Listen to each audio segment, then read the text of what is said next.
సీతారామ నిర్మాణం కోసం మేము కృషి చేస్తుంటే ఆ రోజు ఇదే కాంగ్రెస్ పార్టీ నాయకులు కోర్టుల్లో కేసులు వేసిండ్రు. ఇది నేను చెప్తున్నదే కాదు, ఇక స్వయంగా తుమ్మల నాగేశ్వరరావు గారు ఆ రోజు ఏం చెప్పారో ఖమ్మం జిల్లా మంత్రి గారు మీరే వినండి ఒకసారి. నాకు ఈ జిల్లాని సంపూర్ణంగా మిగిలిపోయినటువంటి బృహత్తర కార్యక్రమాలు పూర్తి చేసే అవకాశం మళ్ళీ కేసీఆర్ గారు నాకు ఇచ్చారు. అందుకనే ఈ జిల్లాలో మిగిలిపోయినటువంటి సాగునీటి పథకం, నేను కలలుగన్నటువంటి పథకం, ఈనాడు ముఖ్యమంత్రి గారి చేతులకు మీదుగా శంకుస్థాపన చేసినటువంటి ఈ జిల్లా జీవనాడి, ఈ జిల్లా ప్రజల చిరకాల వాంఛ గోదావరి జలాల్ని ఈ జిల్లా రైతాంగానికి ఇవ్వాలని ఆనాడు కాంగ్రెస్ ప్రభుత్వం ఆనాడు మొదలెట్టినటువంటి తుమ్మగూడాన్ని వాళ్ళ స్వార్థం కోసం, స్వలాభం కోసం, సొంతం కోసం, కమిషన్ల కోసం దాన్ని చిందరవందర చేసి ఒక్క చుక్క నీళ్లు ఇవ్వకుండా 2000 కోట్లు దగా చేసినటువంటి కాంగ్రెస్ పార్టీ పాలకులు ఈ రోజు ఇరిగేషన్ ప్రాజెక్టుల గురించి, కేసీఆర్ గురించి ఒక్క మాట మాట్లాడే నైతిక హక్కు లేదు అని చెప్పి ఆ పార్టీ నాయకులు విజ్ఞప్తి చేయదలుచుకున్నాం. వారి పక్కనే నిలబడి కొంతమంది మాట్లాడుతున్నారు. ఇప్పుడు వారి తుమ్మల గారే చెప్పాలి మరిగా. సో ఆ రోజు వారు చెప్పింది నా జీవిత కళ, ఆకాంక్ష అని చెప్పి ఆ రోజు తుమ్మల నాగేశ్వరరావు గారు చెప్పారు. మరి ఈరోజు ఆ పార్టీ నాయకులు ఏం మాట్లాడుతుండో కూడా మనం చూస్తూ ఉన్నాం.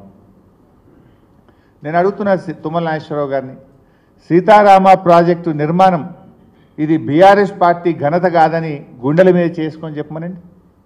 నిజంగా కేసీఆర్ లేకుండా ఇంకొకరుంటే అంత గొప్పగా ఖమ్మం జిల్లా గురించి, సీతారామ ప్రాజెక్టు గురించి రూపకల్పన జరిగేదా అని నేను అడుగుతా ఉన్నా. ఈరోజు ఇవాళ సీతారామ అనేటువంటిది కేసీఆర్ గారి కళ, ఇవాళ ఆయన కృషి ఫలితం. ఎందుకంటే వారు చాలా దూరదృష్టితో ఆలోచించారు. ఖమ్మం జిల్లాలో అప్పుడు వాళ్ళు ఆలోచించిన రాజీవ్ సాగర్, ఇందిరా సాగర్లో కూడా కొన్ని మండలాలు వదిలిపెట్టినారు, కొన్ని నియోజకవర్గాలు వదిలిపెట్టినారు. ప్రతి సంవత్సరం కూడా కృష్ణానదిలో ఆలస్యంగా నీళ్లు రావడం వల్ల ఒక పంటనే సాగు జరుగుతూ ఉంది, వానాకాలం జరిగేటువంటి పరిస్థితి లేకుండా పోయింది. ఆ జిల్లా గోదావరి నదిని ఒడిసి పట్టుకొని అత్యంత ఎక్కువ పరివాహక ప్రాంతం ఉన్నటువంటి జిల్లా ఖమ్మం జిల్లా. స్వాతంత్రం వచ్చినప్పటి నుంచి ఎంతోమంది పాలకులు, ఎన్నో పార్టీలు వచ్చిపోయినాయి, కానీ ఖమ్మం జిల్లాకు చుక్క గోదావరి నీళ్ళు ఇచ్చిన పాపాన పోలేదు.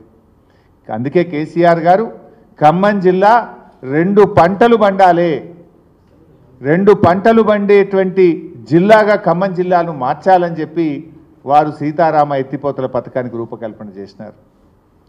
వాస్తవానికి గత రాజీవ్ సాగర్ కానీ ఇందిరా సాగర్లో వాళ్ళు పెట్టిన నీటి సామర్థ్యం 3000 క్యూసెక్కులు మాత్రమే, కానీ కేసీఆర్ గారు 9000 క్యూసెక్కులు ప్రతిరోజు తీసుకునే విధంగా సీతారామ రూపకల్పన చేసినారు. అంటే 3 అంతలు. మీరు 3000 క్యూసెక్కులు పెడితే 9000 క్యూసెక్కులు గోదావరి నుంచి తెచ్చే విధంగా కేసీఆర్ గారు ఆలోచించారు. ప్రాజెక్ట్ అంటే 100 ఏళ్ల కోసం కడతాం, ఏదో ఒక రోజు కోసమో ఓట్ల కోసమో ఆలోచించేది కాదు.